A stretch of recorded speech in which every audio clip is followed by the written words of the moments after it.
রান্নাঘরে কি করছো মা? এই যে একটা পোচ করে রাখছি।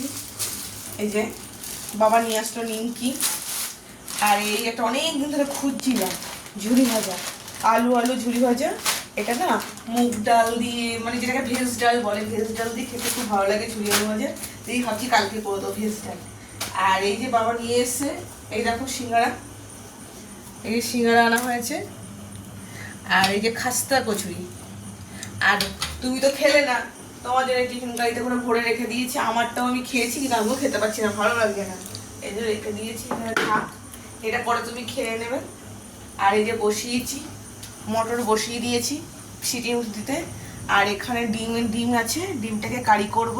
ডিম আলু দিয়ে একটু কষা কষা, মানে ঝোল রাখবো না, মশলা মশলা গায়ে মেখে মেখে থাকবে, ওরকম কারি করব। আর ভাবছি লুচিই করবো, পরোটা করবো না, লুচি আর ডিমের কারি ঘুগনিই হবে রাত্রের মেনু।